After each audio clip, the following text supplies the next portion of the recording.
Pemimpin Khilafatul Muslimin ditangkap di Lampung. Polda Metro Jaya mengamankan pimpinan tertinggi Ormas Khilafatul Muslimin, Abdul Qodir Baraja. Abdul Qodir Baraja ditangkap di Lampung. Kabid Humas Polda Metro Jaya Kombes Pol Endra Zulpan mengonfirmasi hal ini. Zulpan menambahkan, saat ini Abdul Qodir Baraja sedang dibawa jajaran di Treskrimum Polda Metro Jaya menuju ke Jakarta. Menurut Zulpan, penangkapan Abdul Qodir Baraja dipimpin langsung di Treskrimum Polda Metro Jaya yang dipimpin Kombes Hengki Haryadi. Meski begitu, Zulpan belum memerinci lebih lanjut status Abdul Qodir saat ditangkap di Lampung. Ia juga belum menjelaskan detail penangkapan pimpinan Khilafatul Muslimin itu apakah terkait dengan kegiatan konvoi khilafah. 3 orang dijadikan tersangka kasus penyebaran berita bohong dan percobaan makar yang dilakukan oleh jemaah Khilafatul Muslimin di Brebes, Jawa Tengah.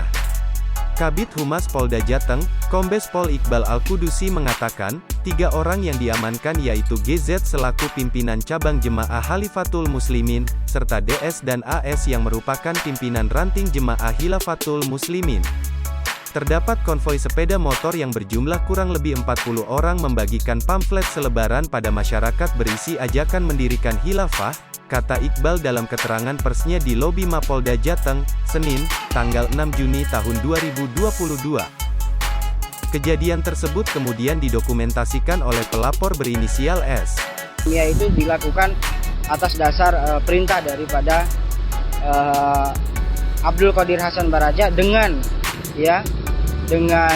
dasar untuk menyampaikan atau menyampaikan kepada masyarakat bahwa ada yang disebut dengan khilafah.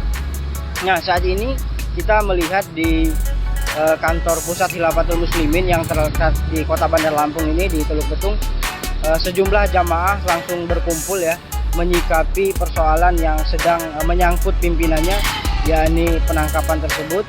Sehingga di antara dari mereka, di sejumlah dari jamaah Khilafatul Muslimin ini sendiri sedang berkumpul dan terlihat mereka sedang berdiskusi bagaimana caranya untuk menyikapi persoalan ini. Dan perkumpulan ini langsung dipimpin oleh pimpinan Khilafatul Muslimin Kota Bandar Lampung, yakni Abu Bakar. Dan tadi beliau menyampaikan mereka akan melakukan upaya-upaya untuk penangguhan, artinya upaya untuk bisa menyelesaikan persoalan ini melalui mekanisme yang sudah disediakan oleh pemerintah, yakni berkoordinasi melalui pemerintah Kota Bandar Lampung untuk bisa menyambung kepada pemerintah pusat, dalam hal ini Mabes Polri.